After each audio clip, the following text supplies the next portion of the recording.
Баршаңызға сәлем достар, қайырлы күн. Менің каналыма қош келдіңіздер. Бүгін сіздермен Наполеон тортын дайындайтын боламыз. Дәмі өте керемет және қамыр үлпілдек, жұмсақ болып шығады. Қажетті заттар: ұн, жұмыртқа, су, сары май және 9% уксус.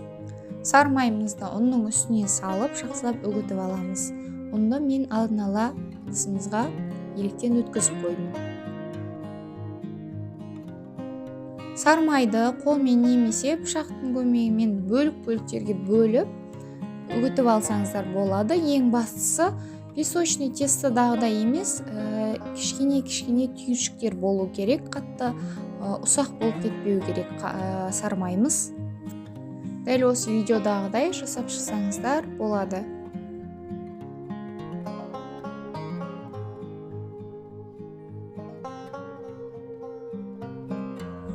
Сары майымыз бен ұнымыз араласты. Енді жаңағы салқын суымызға бір шай қасық уксусты және жұмыртқамызды салып, жақсылап араластырып, қамыр илейтін боламыз.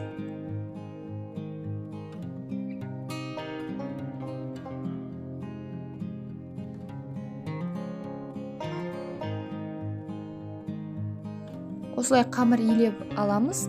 Қамырымыз негізі бір-біріне жай ғана біріксе болды. Сонымен бөлік-бөліктерге бөліп, корждарымызды пісіріп аламыз. Мен мұнда 10 бөлікке бөлдім. Менде сонда 10 корж шығады. Бұл рецепттің ең жақсысы бұл қамырды холодильникке қойып, немесе жарты сағатқа, 1 сағатқа тындырудың қажеті жоқ. Бірден жасап пісіре беруге болады. Ал енді пергамент қағазын алып, қамырымызды жайып, пешімізде 7-8 минуттан әр коржды пісіріп аламыз. Қамырымызды жайып болған соң, өзіміздің қалауымызша қалаған формада немесе тарелканың көмегімен осылай сызып, шетін кесіп аламыз және үстінен вилкамен тесіп шығамыз.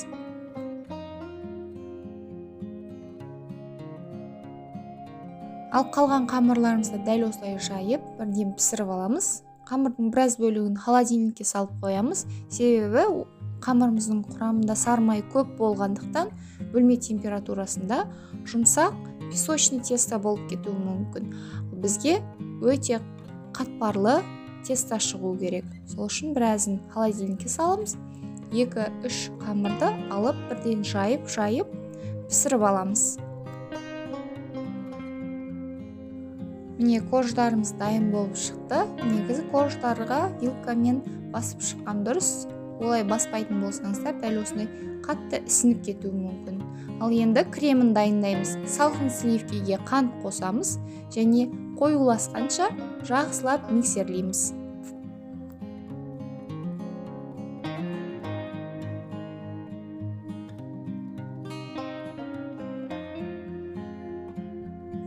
Сливки қоюланып, өзінің формасын ұстағаннан соң, алдын ала дайындап қойған мұнда заварной крем бар.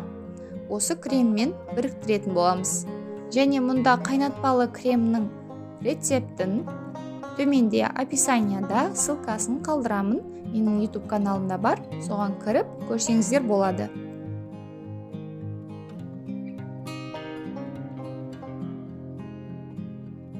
Қайнатпалы кремге сливкиді қосқан кезде өте әдемі, дәмі керемет, мороженый сияқты крем шығады. Барлықтарыңыз жасап көрсеңіздер болады. Бұл кремді қалаған пирожныйларыңызға, торттарыңызға қолдансаңыздар болады.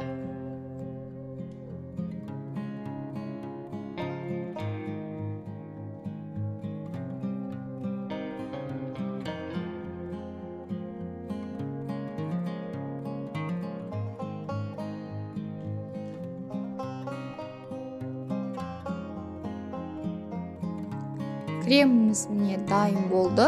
Енді тортымызды жинайтын боламыз.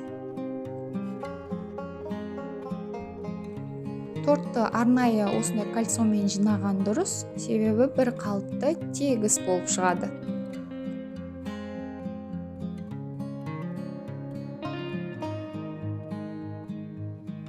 Қалғанын дәл видеодағыдай жасап шығамыз.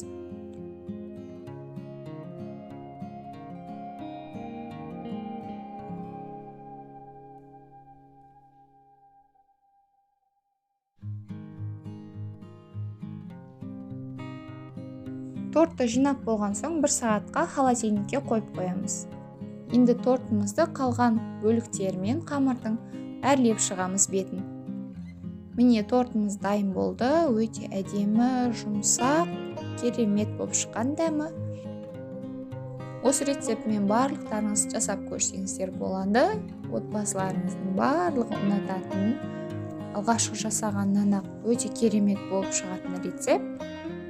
Барлықтарыңызға осы видео ұнаған болса, сіздерге видеом пайдалы болған болса, каналыма тіркеліп, лайк басып кетуді ұмытпаңыздар. Барлықтарыңызға ас болсын.